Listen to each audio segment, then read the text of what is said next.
as the FBO was coming down the stretch, commentators were talking about the plan was like an aggregate playoff between 18 and 1. Yes. So essentially they were going to play 18. Well, they probably play 1 first, I'd imagine, but No, it was going to go 18 then they were 1. going to play 18, then they were going to play 1. Guaranteed 2 holes. And then from there, if it wasn't decided by the guarantee, Sudden typically it would go to sudden death. So that's what they were talking about. But then it like they got word, or I don't know, which is cool. whatever happened, but they were like, oh, it turns out we're just doing a traditional playoff, just 18 and 1 looping, because the PDGA didn't approve the waiver.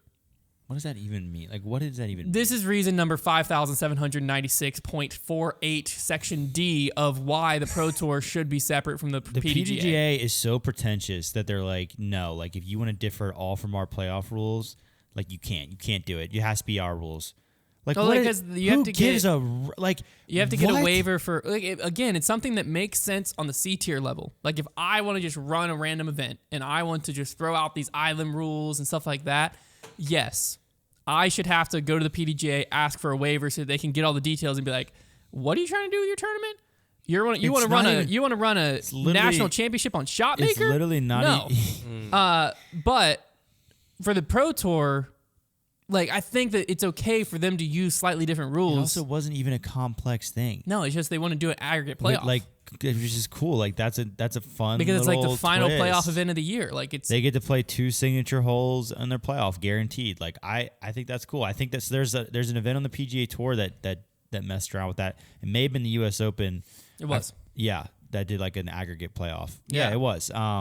And like that's cool. Like it's a fresh idea. Yeah, it's a way to separate the event. It's not a dumb idea. Like it looks cool. And what are we? Oh, do we know for a fact that the PDGA like did not approve it? That's like what they rejected it. Well, that's what the commentators said was the PDGA did not approve the waiver, or the waiver did not get approved. I said it doesn't really tell us if the PDGA just like rejected it or if they saw. I mean, how do you not see it? It's coming from Steve Dodge. Like surely they saw it. What are they doing? Like I just don't. They just boggle my mind. Like, what are they? They're all like, well, yeah, that's not happening. Let's just ask this: what does the Pro Tour need the PDGA for? Nothing. At this point, ratings. That's it. Right? I don't. Because like you can use PDGA rules. I mean, their marshals come out, right? Like Robert Leonard was out there all weekend. Yeah. I was reading his like updates. He was putting in like the Cattle, which is the Cary Area Disc League Facebook page. So like. Stuff like that's important for sure, but it's not stuff the Pro Tour couldn't do on their own. I think the PDGA, and I think the PDGA is just insecure because I think they see their grip loosening in disc golf because people don't really recognize them anymore now that the Pro Tour is like the big public entity, and so they just get weird about stuff like this. Like they have to flex their muscles, and it's just stupid. Like what. Well, because like to me, the PDGA is vital and crucial to the AM side. Yeah, somebody has to do it. Yeah. It's vital and crucial to the local pro side. It's not vital and crucial to the Pro Tour. To me, like, I think it's partially because the PDGA had the national tour and there was just like struggle for power, right, between the two of like who's going to have what. And then it's just like, okay, well, let's just agree to merge with the Pro Tour and national tour, make them all Pro Tour events, blah, blah, blah. Hopefully the next step is like, hey, even if you stay with the PDGA, just like be like, hey, we're going to have a Pro Tour rules committee.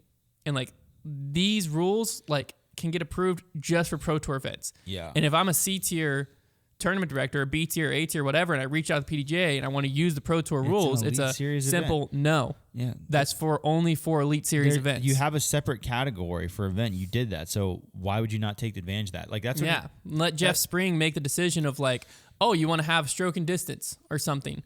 Sure. Yeah, you want to have this island hole that doesn't quite meet the PDGA typical guidelines, but it makes sense in the Pro Tour. Sure, because like the Pro Tour has their name tied to it. I think the PDGA has this like idea that, and like they have this idea that they want the way that disc golf is seen on television to be the same way it's played everywhere. Yeah, which doesn't make sense. Which I understand to a certain degree. However, it is limiting the sport in ways, I think, because there's like, I think there are just holes in the rule book for the PDGA in general. Well, the issue is because it's not expansive enough. It's because they have to worry about too much on the lower end. Yeah. Like they have to worry about how Amando is going to be played at your local C tier, so then it almost screws Simon out of a win at a Pro Tour. They have to worry about how island rules are going to happen at local B tiers. So then they have to prevent things from happening on the Pro Tour. They have to worry about other people trying to do weird playoffs. So now they have to prevent it from happening on the Pro Tour. It's when, like, realistically, you could have a separate thing of rules on the Pro Tour where there's going to be spotters. There's going to be different things that happen that might not happen at a C tier, and it's okay for them to have something differently happen. Yeah, I don't know. It's super odd because, like, it's not something you see in golf. Like, there's just one set of rules, and, like, you play by it.